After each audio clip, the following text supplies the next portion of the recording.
All right, so Damo, Yes. obviously we went to uni together about 12 years ago back in Durham. I think it was a bit longer than that. Mate, life has been hard, man. Life has been hard since graduating. But we're all about building wealth, making money on this podcast. But a lot of people have to deal with debt or worry about debt at some point. And before you can start investing, you have to clear your debt. I've known you for over 10 years, but what actually surprised me doing this podcast is finding out that you had debt at some point. Yeah. Because as long as I remember, you've always been good with money, good at saving. Yeah. Quite the opposite of me. So, what happened? Where did you go? Tell me a bit more about your debt. I was in Manchester at the time. So I'd left university and I was, university is like a protected bubble, isn't it? Where you can just kind of be carnage. And I think you live on debt.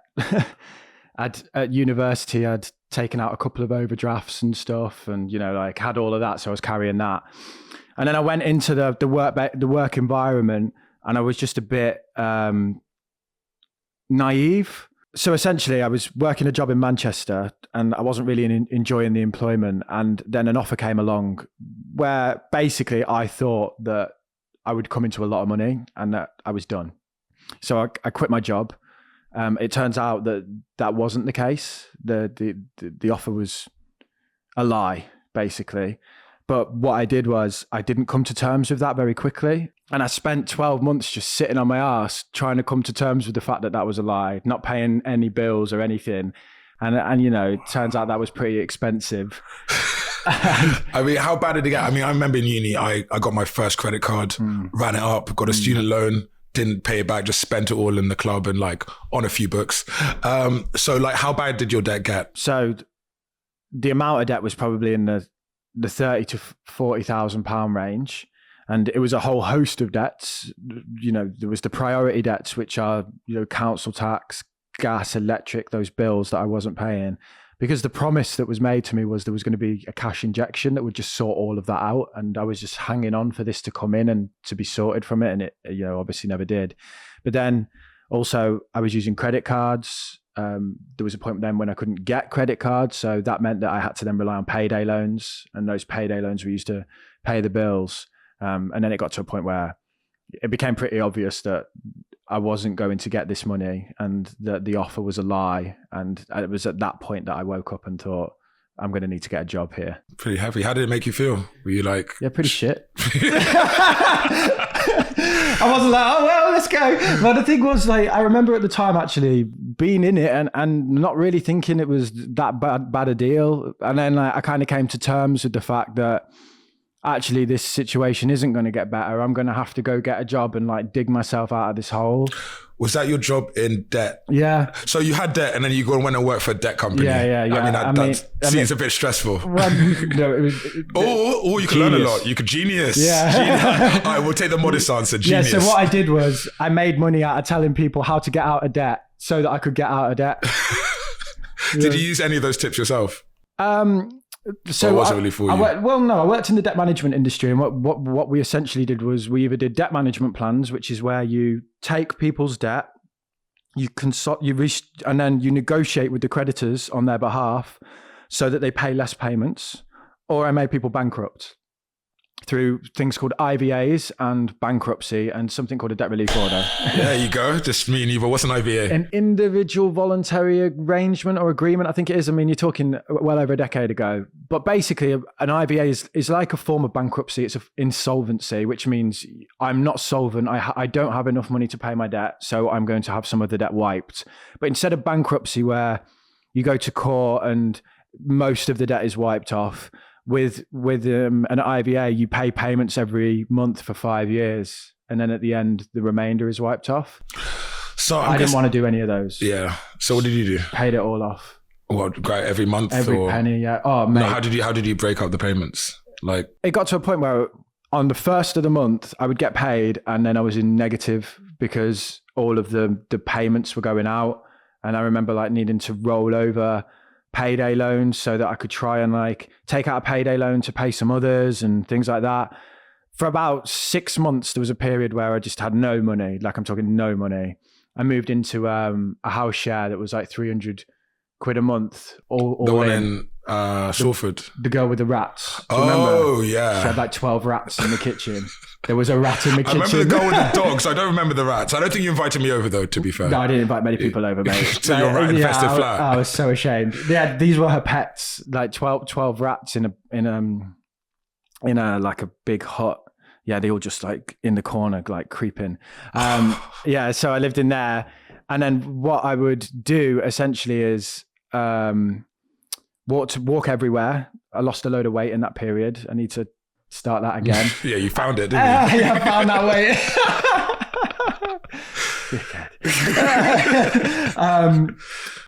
Where I worked at this debt management place, we had like a cafe with a card. And what you could do with the card is you could buy your food and then they would take it off your next month's wage. Oh. So I would buy a sandwich and a soup. I'd eat the soup for lunch and then I'd have the sandwich for dinner. And I did that every day for 6 months. Wow. So, and that allowed me to just throw everything at the debt. Was that rock bottom? I think rock bottom was, getting paid and not having any money on payday, at that point.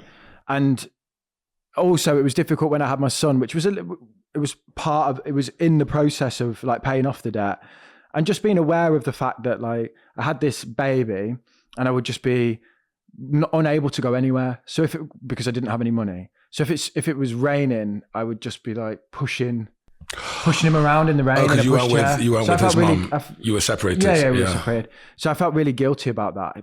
But now looking back, he was a tiny little baby. So he wasn't aware. And now he gets everything. He gets rinses everything. Me. But I can allow him to. Do you know what I mean? So actually, but that was a low point for me, just thinking I'm an awful parent here because you couldn't take your kid anywhere. Yeah, just walking around in the cold, But at least you were there. Yeah, exactly. That's what's important. Yeah. And I was on a commission, sales. It's kind of how I got into sales. And I worked like a dog. Did it give you a hell of a big drive, a lot of motivation to just knock off the debt? I smashed every sales record ever in the place. I progressed through the business quicker than anyone ever this is has. what I know you for, like closing deals and like being the top biller. All of that was built off the back of being in horrendous So debt. that's what set you off. My back was against the wall, and so like I just had to go in on Saturdays, go in on Sundays, just worked really hard, got promoted after like 6 months and got promoted again after 6 months. And I ended up at the end of it being on like, relatively good money at a young age, 50, 60K a year. And that was all just going on paying off the debt. So it was actually a good thing in a way. Was that all before you had your kid? Yeah, like this was like a crossover period. Because that's when you went quiet. You disappeared for like a year. Then you came back, you're like, T, I've just had a kid. And I was like, where have you been? So I thought it was just you were like getting your head around being a dad rather than, I didn't know it was all the debt thing. I was getting my head around being Damo at that point. Because I kind of screwed my kid wasn't. But like in every sense of the word, I really threw a hand grenade into my life. Frag out. Yeah, literally frag out. So I really caused some issues in my personal circumstances throughout that period as a result. And my son came along within that period. But yeah, it was tough. It was super tough. It was like a big transition for you. Because in uni, it was like, how it is. We got student loans, you're all carefree. We're just like in the club, having fun, like playing a bit of sports, just going out. But then you went from that to like, I guess I say uni is like one of the highlights of my life. Well, for fun, not for like, So you went from like super fun and us I was like having Mr. Popular at uni, wasn't I? I was like Freshers Week director and stuff. Yeah. That's where I met you. I met you in the club and you were like, I like your style. And I was like, I like your style. And then, so how did you go from like the best times of our lives or one of the best times to like, I thought I was going to be rich and now I'm in super debt and everyone's graduated and everyone's got jobs now, even though we were in a credit recession or whatever, but everyone had jobs. Like, how did you feel just being in debt? It was a massive wake up call and really like soul destroying that like I'd put myself in this position through my own naivety and that I'd been taken advantage of by someone who I like believed. And that ended up costing me like years of my life in terms of progression. I can now look back and say it was a positive because what that showed me was that if I work harder than anyone else in the room, I'm actually good at sales. So if I put more hours in than everyone else, I'm just going to batter them in terms of that. And off the back of that, I then moved into the investment stuff and I did really well in that. and then I moved into the accountancy side, and he's just applied the same things every time. It was just like, I'm good at chatting. If I work more hours than everyone else, go in, find out who the best salesman is, and sit next to him for 3 months and learn what they do, and then do it better than them. And you know, it's super easy. But I learned all of that through the debt. So I actually learned that I am capable of, you know, being the best salesperson in the room, essentially. So obviously a lot of people have debt in England. 1 in 4. 1 in 4 people are in a precarious position, whereby if something rocks their world, they slip into debt. So did you find that, like, when you're working debt management, obviously 1 in 4 people, do you find a lot of people keep it quiet, like it's like a kind of like a stigma or like shame to do with being in debt? Yeah, like, or do you feel like a lot of people own up to it and they're like, I need to fix it? Or do most people just do like the ostrich, head in the sand? They call you when the wolves are at the door, when they're in a really bad position, and in a way, it would be better if they faced up to it earlier, because you could take steps to control and manage the debt. Once they've missed loads of payments and the bailiffs are at the door, or the debt collectors, there's a big difference between the two. Like, a debt collector can't force their way into the house.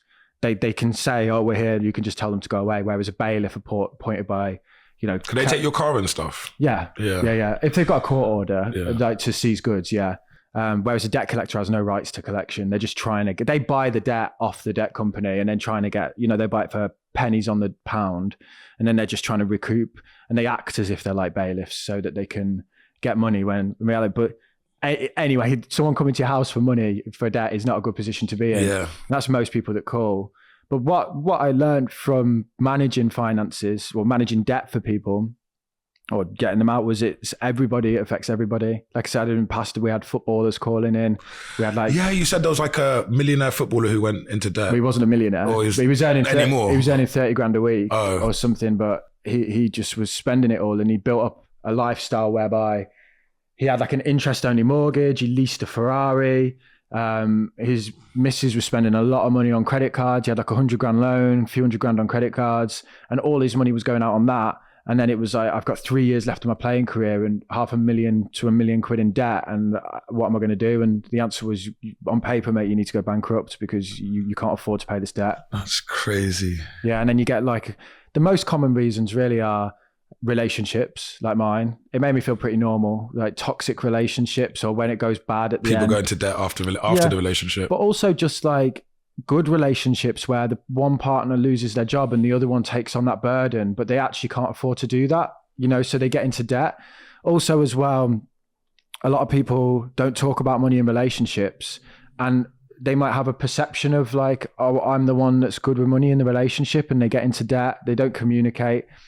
When divorce leads to debt, but not necessarily because of the breakup and like giving half the money, but because one person in the relationship was the money person, it's really common that the woman manages the household finances, I found, and the man doesn't do anything. That's quite common. What happens is if the woman leaves the relationship or they split up, the man has no idea how to manage their finances and just gets into loads of debt. So it's not the divorce that costs the money, it's the loss of the support, you know, so that was really common. And then reckless spending was a proportion of it, but not as much as you think. Most people, there's a shock that enters their life, and because they have no emergency fund or backup, they end up like borrowing, and then it's a slippery slope. People think, oh, I'll borrow on this credit card and then I'll pay it off. But then, you know, like things come in threes. They end up losing their job, and this happens. My circumstance was quite unique, really. Not many people are just sitting on their ass for a year waiting to win the lottery. Yeah, it might not have been the best idea. Yeah. Doesn't really seem like you as well. So do you think that was old you? Yeah, 100%. Because I can't see you sitting around waiting for anything. No, I don't know. Well, this is the whole thing. It showed me that I am in control, and I change, I dictate where my life goes. You know, it's, as someone who positions themselves as not a finance expert, I try and be more relatable than that. But as someone who's like, I'm good with money in my own ways, it's hard for me to sit here and say I was terrible at one point. But I actually think that's why I'm good now. That's why you're good. I needed that shock. Otherwise, I'd have just kept bumbling along and not really saving, not really spending. The paying off the debt made me like realize that I can live off next to nothing. And then I was like, well, what am I going to do with this money? And then it's like, investing, and and that's where I got to. And before then I was slightly materialistic. Now I never have been since. I don't really care for possessions. I know you won't buy new trainers unless I tell you to. Yeah, you trod on them before. So T, have you been using Blinkist? I have indeed. Just for context, that's the service that summarizes books down into 15-minute, what they call blinks. So you can basically listen to that instead of reading a whole book. I'm be honest though, our producer Big Will gave me a discount code. I got a free trial. So. I did not get a discount code.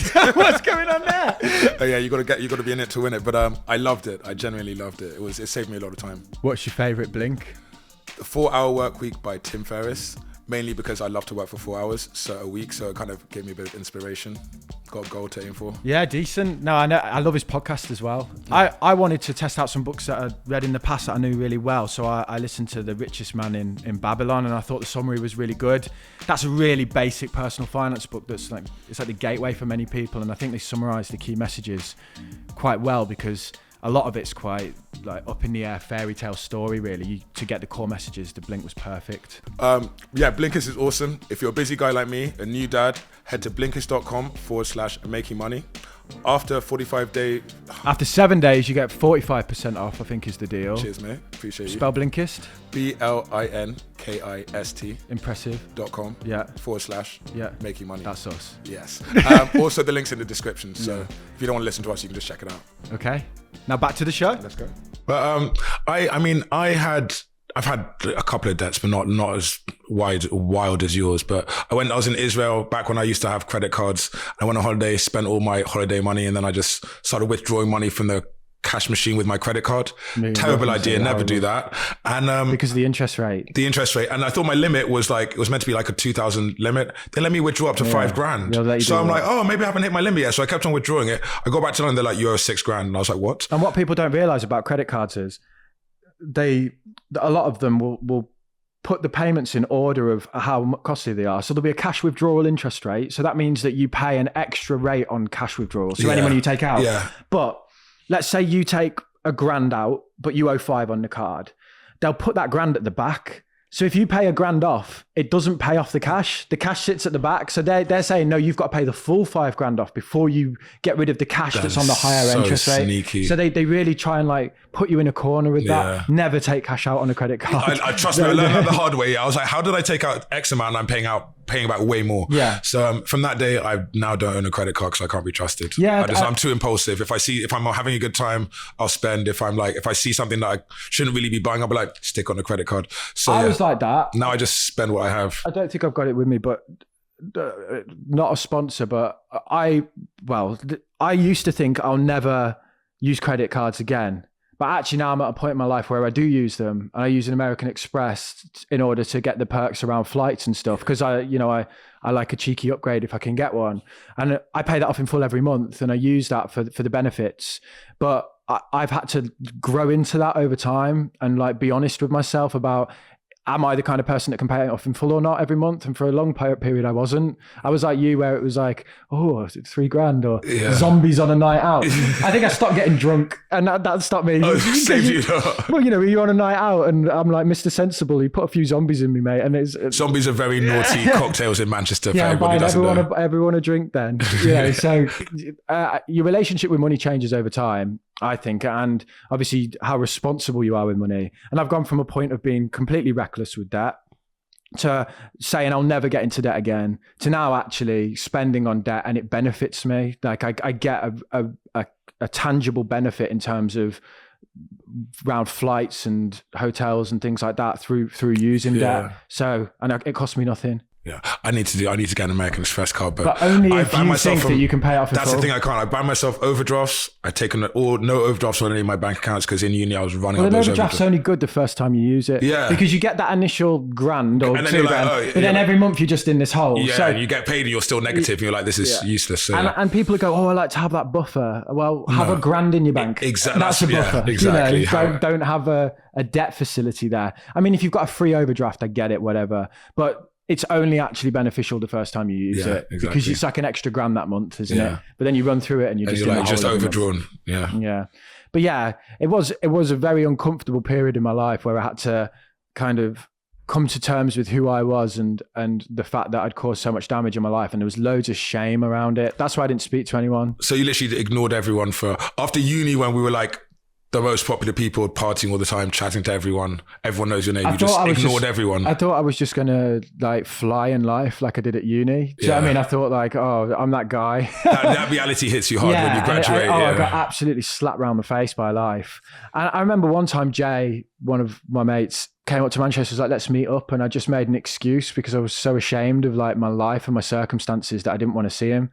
So I just hid from everyone for like a year or two while I got rid of it all. Didn't that make you more depressed? Yeah. I mean, I can't be any lower than rock bottom, right? With nothing in my bank account at all points. You know, working like 60, 70 hour weeks to dig myself out of it. But, you know, that's all led me here. So how long did it take you to dig yourself out? I mean, you get light at the end of the tunnel, don't you? So you start paying down the debt, and then over time you clear a debt, and that frees up a bit of money. But I was the kind of person where I was like, that's all going on the next debt now. But you know, every month it got incrementally better. There was a point, the first couple of months were tough because it was like I had to use debt to live. So I was looking at like, how do I get rid of the really horrendous debts? The payday loans were so bad. That whole industry was horrible. Did they shut it down? Yeah. They basically shut them down. But it made me so good at my job because everyone around me was just like, people call it. The problem is, I imagine it's like doctors and nurses or any job. You become desensitized to the issues of the people in front of you because you see them so often. So all of the people around me were just like, oh, it's another person in debt. Like, it's just another call to take, another person to process. Whereas I deeply understood how much emotional, like, you're a bit more empathetic. Yeah. So I was like, look, just listen to me for 15 minutes. I'm going to make all of this go away. And that just meant that I was just really good at my job. You know, and that meant off the back of that I earned more money, got promoted because I could empathize with the people that were coming through on the phone. So it really played to my advantage in a weird way. And that, like you say, all that work ethic, all that drive, all that hustle is from that. It's never left me since, you know, and now I'm here. Sitting in a room with you like I was at uni, nothing's happened. In the exact same place as I was back then. So Damo, what were the practical steps you took to actually get out of debt? Well, I'll talk about it from the perspective of not just me, but anyone in general, what they might do if they're in a debt position. First of all, you can seek advice. So there's free services. We'll link them in the show notes and the newsletter that you can call and they will give you advice around managing your debt and getting out of debt.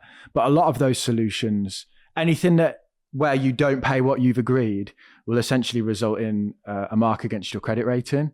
These can be what's called a default notice. A default notice is if you've missed 3 months worth of payments, you've defaulted on the debt, they withdraw the debt facility and they mark your credit rating saying this person did not pay that debt. Then there's bankruptcy, which is the next level above that.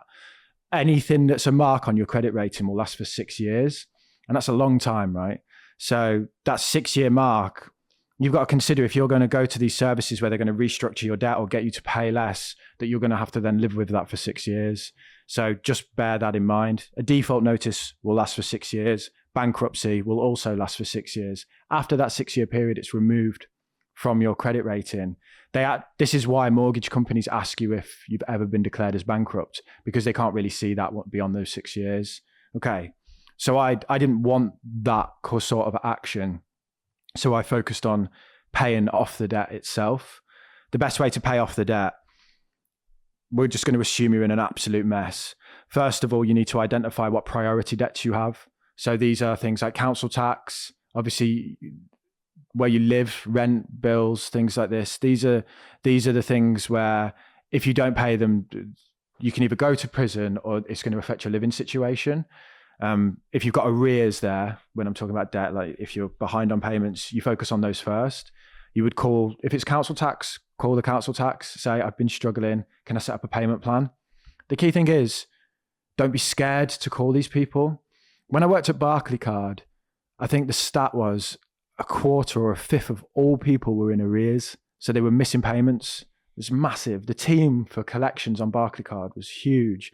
And it's just simply that people fall behind and then they think, oh, the company's now the enemy. I'm never going to speak to them. Whereas if you just speak to them, they go, yeah, no worries. We'll restructure it. We won't mark your credit rating because we just want our money back. Yeah. Please don't disappear, because then we've got to go through this really expensive process to pursue you. So don't be scared of them. They're not the enemy. They will help you manage that debt. So with council tax, you can call them, and what they'll typically do is spread the arrears out over the year. They might be a bit more aggressive, but that's typically if you've ignored them. As soon as you start ignoring them, they're going to go for you, because they then think they're not going to pay us. Go after them. So priority debts first, council tax, any tax arrears, if you're self-employed, anything that's like a utility bill, those kind of debts need to be paid first. And then what you do is you get all of your debts, you write them down, how much you owe, and most importantly, what the interest rate is on an annual basis, the APR. Every debt has an associated interest rate. Typically, it will be, in the past, it was payday loans would be the highest, but it's typically credit cards, then maybe a bank loan, car finance. I would put that to one side because it's specific to a vehicle. So I wouldn't typically focus on overpaying that. But the order will normally go credit cards, loans, and overdrafts in that order. You get the debts and you order them by interest rate.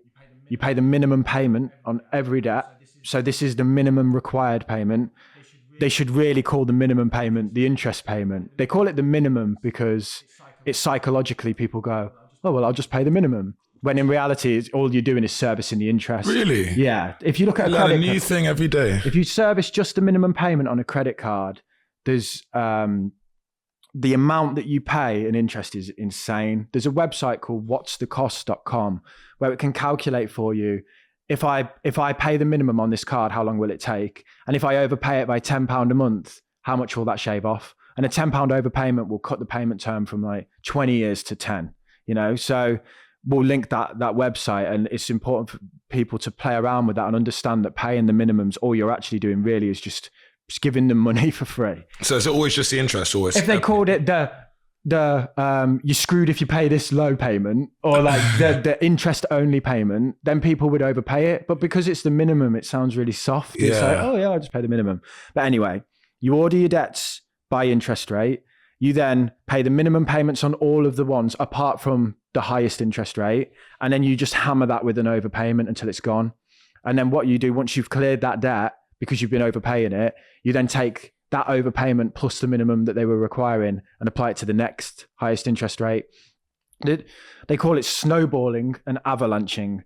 Snowballing is a method whereby you pay off the smallest balance first. So if you've got a 10 grand debt, a 5 grand debt, and a 200 quid debt, you pay off the 200 quid debt because psychologically it makes you feel good. And then you can take that money and put it somewhere else. Psychologically, that might make sense, but from a math perspective, you pay off the highest interest rate first because it's costing you the most money.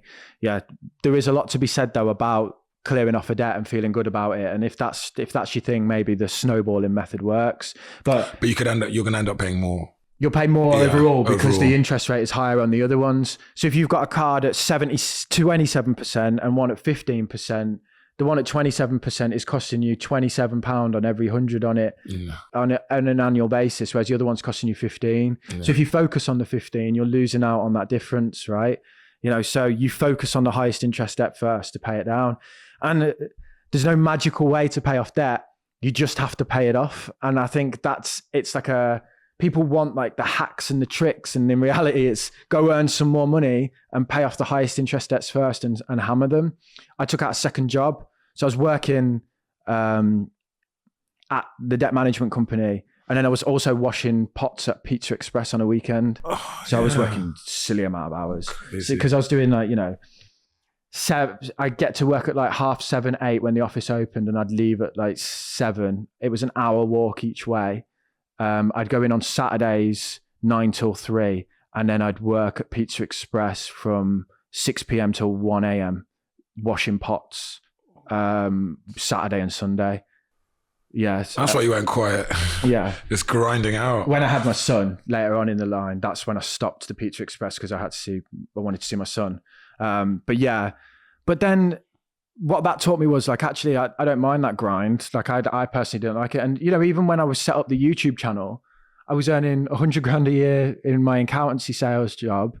I was earning good money through YouTube as well. And I was still delivering Chinese takeaways for 30 quid a shift because I just needed that. I loved it. Do you know what I mean? It's like, I remember Daley Thompson, do you know the runner, the old school runner? Yeah. He used to train on Christmas Day, and he'd say that I like train on Christmas Day, not because I think it'll make a difference, but because I know that my competitors aren't. And that's kind of, I used to just drive around my takeaways on a Thursday night, knowing that or a Friday night, knowing that everyone else was going and getting drunk. And what would happen is between 6 and 9, I would earn 30 quid, 40 quid. And then I would use that for the night out. And it was like completely guilt-free then, because I had a lot of guilt around spending money because I felt like everything should be going into the debt. Yeah. But then I realized actually this fits around my life really well. I enjoy it. It's like, I planned my whole YouTube channel and all of that whilst driving around delivering Chinese takeaways in Manchester because it was just so easy work. Like there's no mental process when you're doing pressured sales and stuff. It's very taxing on the brain. Driving around delivering Chinese, I was able to think, and I schemed this whole YouTube thing whilst doing that, and then applied myself to that. I've always worked a lot since then, but yeah, I mean, my point is that if you want to get out of debt, the best way to do that is to increase your earnings and to focus on the highest interest debt first and hammer them. There's no magic bullet to it. That is good advice. Unless you want to go bankrupt, which is an okay option, especially if it's going to take you longer than 6 years to pay off the debt. But what are the connotations for going bankrupt? I mean, is it harder to get a property, harder to get credit cards? Like within that 6 year period, you're basically not going to get anything right? Yeah. But you can't even get like a game store card and things like that. You're going to struggle. I mean, you will, but they'll apply a really horrendous interest rate to you. And the question is, do you really want that? Yeah. People always go, oh, but it's going to mess up my credit rating. A credit rating is only used to get more debt. So if you don't actually want debt anymore because you're like, I'm done with that, and buying a mortgage, getting a house on a mortgage isn't on the horizon for a few years anyway, and you're in a position where it's like, it's going to take me a decade to clear this debt off and I'm going to have to work every hour and give it everything, then bankruptcy is potentially a sensible solution. If you're wondering if your position is in that, if you're in that situation, you speak to the professional free services and they will tell you. What they do is they do an income and expenditure with you, which is a budget. They just go through what they have guideline amounts. So the Consumer Credit Counseling Service, I believe it's called. Again, this was over a decade ago, so I'm sorry if I got that incorrect. They all sit down and say, this is how much we think that someone should spend realistically on food, on rent, on clothes, on the dentist. If they're spending more than that, we're going to say that they need to cut back before we'll accept the bankruptcy. So you can't come in and go, I spend 20 grand a month on food, but I want to go bankrupt. Yeah. Do you know what I mean? They're going to be like, no. They are realistic though. So if someone earning 200 grand a year, they will accept that person has a certain lifestyle associated with their business or with their position. Like a CEO of a business who they go bankrupt, they would accept the fact that they need a car that is fitting of their status. Yeah. So they are realistic, but it's still tight. I was going to ask, do they look at your assets at all? Yeah. If you go bankrupt, you can't go bankrupt and have like a £3 million house. No, that's all going. What about cars and things? Yeah, it's all going. Yeah. I oversaw the bankruptcy of a hotel group. I won't name the names, but I don't know what the legal ramifications are of that. Big hotel group. The guy was living in Belgravia in like a £50 million house or something, Billionaires Row. And when the insolvency practitioners went to the house to see what assets he had, there was fresh mud in the back garden. So they went out there and they were like, what's this? And he was like, oh, I've been doing some gardening. They dug it up and he'd buried art in the floor trying to hide the assets. So they took those and sold those. And at the point that you're bankrupt, you're basically saying, I cannot afford to pay these debts. And if you've got assets, they're going to go, well, you just need to sell the assets. So they're going to take those assets to clear the debt. Yeah. At the point of bankruptcy, what an insolvency practitioner is, which is almost like a solicitor for bankruptcy. Think of them as a highly qualified professional that oversees the bankruptcy. Their job is to recoup as much money as possible for the creditors. So they will go after and take everything. If you're seen to have been reckless, a lot of celebrities, this is the case. Jordan Belfort, American system's different, but it's a relatable example. Fraud or things like this, they'll say that you have to pay into the bankruptcy. And what that means is that any income that you earn post-bankruptcy, you have to pay a lot of it in to pay back the creditors. And that's for people where it's like, they've basically been reckless with their money. So when I say celebrities, I mean, they've earned loads of money, blown it all. They're going bankrupt and the creditors are like, no. We know that this person's going to earn a lot of money still because they're famous. Yeah. So we want an agreement in place where they pay in. What you've got to think about these solutions is, in any of these solutions, what you're essentially doing is asking the creditor, the people who have lent you money, to either not get their money back or to accept a lower payment and to freeze the interest.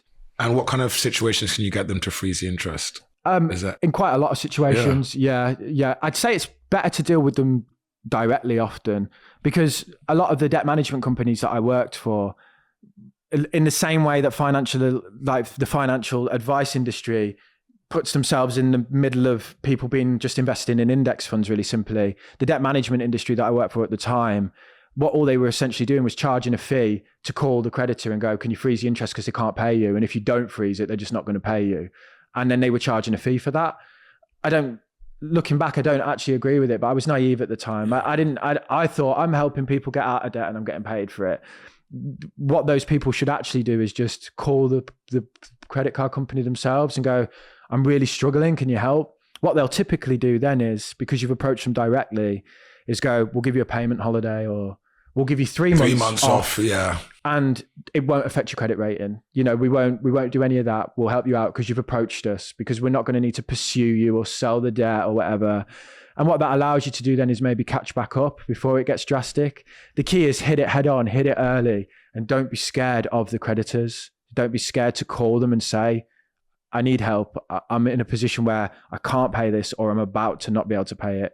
If you can negotiate a payment freeze on 3 or 4 of your 5 debts, you can take all that money then that you're going to pay to them and pay off the others and just get your head above water again. So if you've got like a bill or a debt, say like your car gets clamped or you haven't paid a congestion charge and it goes from £12 to £24 to like £500, and you're like, look, I can't afford to pay this. Asking for a friend. Can I asking for a friend who gets a lot of parking tickets, might drive a Mercedes, might be tall and handsome. Anyway. Aspirations of a G-Wagon. When you call them up and then you say, okay, I can't pay this right now. Can I set up a payment plan? And then they say, okay, sure, we can do that. We can break this up into 3 payments. Can you pay us like £200 a month or £1,000 a month? And then they say, but for that payment plan to work, we need you to pay X amount today. Are they putting that number out the air, or is there a certain amount they have? They just want a commitment. Yeah. Because so if I'm like, I can pay you £10 a day and £500 next month. Yeah. And then £500 a month after. The problem is that most people just fob them off. So all people are looking to do is delay. And they basically go like, agree in a payment plan where you make a payment in a month. That's just giving you another 30 days to fob us off. So that's what they want. We want a commitment today. And obviously if you've got absolutely no money, then I get it. But at the point that a parking fine's gone from 20 to 500, you've been chased for months. Yeah, you have. No, not that much in London, man. Yeah. It goes on. It's not like I mentioned £20 parking tickets. Your glove box looks like used Kleenex, mate. They just all fly out of there. I'm getting around to them. Yeah. So they find it hard to be sympathetic at that point, because most people only call once they've got the court letters and go, okay, I'll pay. And it's like, well, we've been chasing you for 6 months here. So then they take a hard line, because you basically ignored them for 6 months and now you're saying you're going to pay them, but you want another month. They're going to be like, no. So you want to be all the time, be proactive, contact the creditors. I mean, with parking fines and that, pay them as soon as you get them. Yeah. I know obviously that you can look online and a lot of people will say you don't need to pay certain types of parking fines. You do. And that is true. There's certain ones that aren't enforceable by law. Like they clamped my car from a ticket in Manchester. They found me in London. I don't know how. And then they clamped my car. And they will come after you and they'll pursue you. But this was like 6 months old. Yeah, well, they've clamped it. It's got to the point where the debt has become so much that it's worth them paying a guy to come and clamp your car. Yeah. So they're not going away. They're just going to keep racking on fees, keep coming after you. I had to pay them. So I spent too much on zip cars that week. Yeah, so I had to pay them off. Yeah. So, with those kind of debts, obviously just trying to avoid getting them in the first place. But with any debt, if you feel that you're going to struggle, call them and talk to them. They're human beings, and think of it from the perspective of if they have to chase you, every phone call comes at a cost. That every bit of man hour that they have to pay whole retention teams, chasing teams, just to pursue people. And they cost them every person's like a 25 grand a year salary, and there's 50 of those people in their office. They would love to just get rid of that department. And if you call them and say, I'm struggling, they'll go, no worries, we'll help you because you've saved us chasing you. So no, at the beginning we said before you invest, you should really pay off your debt. Is this true? Because I mean, I myself, I've got a student loan still from my MBA degree, like 40 grand. I paid off every month, but I'm still investing. And I'd rather not just pay 40 grand and miss out on investing for the next year or two. Yeah. So do you think people should always pay off their debt first, or it depends? There's two answers to this question. There's, in the same way as how do you pay off debt snowballing versus, the psychological versus the mathematical. And I think that's the same with a lot of finance. And I invested while I had debt, and I'll explain why. But first of all, you understand what the interest rates are on the debts. Yeah. If it's like a normal student loan where it's 1 to 5%, no, it's a private one. Yeah, it's so a naughty one. That's slightly different. If you've got a credit card at 27% and you're getting charged that, and the choice is between, do I pay that off or do I invest money over here where I hope that I'll get an average rate of return of 9% a year? Yeah, there's a guaranteed interest rate over here versus a potential return over here. The guaranteed rate of return, it makes more sense to pay that down because it's higher than the expected rate and it's certain. The way to think about it is every time you overpay that debt, you're making 27% on what you would if you didn't. Yeah. So it makes more sense from a numbers perspective to overpay the debt. But with me personally, I felt so behind that I wanted to get ahead that I broke a little bit off and I started investing on the side. And that's done me great over the years. And also building up that cushion on this side meant that when things were happening, because I was so tight financially that if anything happened, which obviously over the course of a year, you're going to get a shock, right? You pop a tire on your car, it would wipe me out. Having that pot here allowed me then to have that flexibility and maneuverability. So I don't think it's wrong to invest while you pay off debt, especially if they're like car finance and student loans and things, because these tend to be lower interest rates. Yeah. But when you're talking high interest credit card debt, the right answer is always going to be from a numbers perspective that you should pay that debt off first. Makes sense. But psychologically, I think people just want to feel like they're taking steps forward. Yeah. They don't feel that paying off the debt is a step forward. They feel that they just hate themselves. Yeah, you're just both throwing money away. You're not seeing anything back from it. But you are taking step forwards because from going from -10 to 0 is progress. But then I'm on 0. After all that work, I'm on 0. Yeah, so it's kind of like, it's like a mental thing you've got to get past. So what I would say is maybe just say, okay, if I'm paying £500 a month off my debt, I'm going to break off £25 to £50 of that to invest to make myself feel better. Because at the end of the day, this whole thing is just about feeling good about yourself and being happy, isn't it? Yeah. And if that makes you happier, then, do it. But it's not the most sensible thing to do. Well, sensible isn't my middle name. Do you, we always talk about, you should have an emergency fund or like a rainy day fund. Do you think that people who have like an emergency nest egg, emergency fund should use that to pay off their debt? Okay. So if the debt's a problem, then that's an emergency. So yes. So if you're about to start missing payments on debts and you've got 3 months worth of living costs here, you should be using that to pay off the debt. If it's a question of, I've got some manageable debts. If you've got interest-free credit cards, as an example, I wouldn't be paying that off. I use interest-free credit cards. So when I built out my studio, which was, for my YouTube channel, the whole cost of that was probably about £10,000. I banged that on an interest-free credit card because why pay for it up front when I could spread the cost for free, and my emergency fund sat there. If you're in a position whereby you have some credit card debt that you'd like to clear, but that's the whole value of your emergency fund, maybe just use a portion of it. Again, it's what makes you sleep at night. How long does it take you to build up the emergency fund, first of all? How big's the debt and what's the interest rate? There's no one size fits all answer, but the right answer from a numbers perspective is always going to be clear the debt, because the interest rate that you're paying on that is far higher than anything you'll ever achieve from the markets. Imagine if you could get a 27% a year return from the stock market. It'd be outrageous. Like every year. That's what credit card companies get. Great business to be in. That's why that's why I don't mess with them anymore. But it's a great business. But if you're struggling with that and you've got £3,000 sat there in your emergency fund, what you're doing, just get it gone and make your life a little bit easier. Yeah, but then what if next month your car breaks down and then you're like, oh, I've got no emergency fund. I just spent all my debt. I better get the credit card out and pay for my car, and then you get more debt. Yeah. Well, I mean, that's a risk. That's a risk you take. I think the thing is, is it Murphy's law? Given a long enough time horizon, anything that can go wrong will go wrong. Yeah. But over a short time horizon, the chances of things going wrong are low, right? So over a 10-year period, it's very likely that there will be something that happens to me that requires me to use my emergency fund. Over a month, not so much. Yeah. Over a day, very unlikely. It's unlikely that any given day I will have an issue with my car. But over the lifetime of 10 years of the car, it's almost certain that I'm going to have an issue. So if you're going to use it to improve your situation quickly by paying off the debt, you then just need to have a quick focus of replenishing that emergency fund quite quickly. Yeah. You know, and with anything in life, especially finances, it's not a straight line up. It's one step forward, two steps forward, one step back sometimes. And when I was in debt, I would clear debts off and then be like, oh God, this has come up. I'd have to take out something else. And all as well. One thing we didn't say as well about managing debt that I think is really worth mentioning is the first place people should start is to see if they can consolidate potentially. Can you take all of your debt and roll it into a lower interest, loan? I'm speaking from the perspective of someone who was absolutely FUBAR financially. It was a real mess. So borrowing more money wasn't an option. But for a lot of people, they can take out a lower interest loan.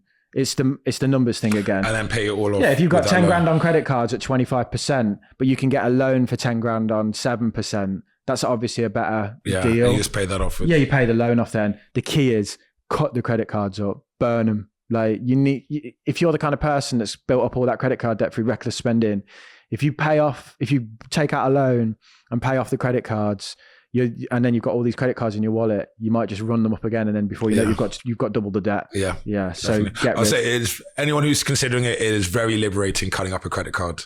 And be like, I'm not going back. Had like a ceremony. I did. I had a little party. Yeah, just mud on the face, naked in the back garden, just throwing up credit cards in the air. Just make it really tribal and get rid of them. Yeah, exactly. Just your next door neighbours like, what's all this hot plastic flying over the bits of shrapnel. Yeah. So Damo, yes, the grand day when you were finally debt free, how did you feel? It was a bit of an anticlimax. So the thing is, it wasn't that day. It was the next month when my paycheck came in and I was like, holy crap, what's all this extra money? What am I going to do with that? So yeah, the day I paid off the debt, it was like the numbers on the spreadsheet all hit zero. That was great. And you're tracking it so much that you're making those wins over time that you know that day is coming and you build it up to be this big thing.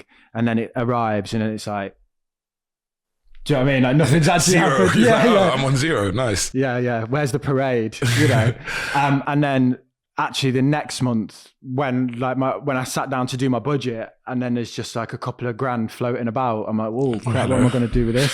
Save it all. Never spend a penny. You went to get some pastries, didn't you? Yeah. Always. And then how did you stay debt free? Like once you were out of the woods? Well, we did the budgeting episode, didn't we? Yeah. And I think, we'll link that in the end cards. Watch that one, and that's exactly how I stayed out of debt free. It's about knowing my habits and having systems in place that manage those weaknesses in my own personality. Like you said, like when you get paid, you send the money to like savings account, investments, rainy day. I know that I'm going to run through it. I'm a different person, but I'm still the same guy. So you still have the same weaknesses. Yeah, I'm not as reckless as I was back then, but I'm still that person in some form. I just manage myself better, Got a funny analogy. My uncle said that once you're a smoker, you're always a smoker. You never quit. Yeah. You just take a break. Yeah. So you can if you don't smoke for 5 years and you have a cigarette, you'd be like, oh, I want another one. Yeah. So it's like, you've still got those habits ingrained in you. So you just got to put the steps in with like budgeting and things so you don't go back to your true self. It's like we're all still the same, screaming little baby we were born. We just get better at managing ourselves in the world over time, maybe.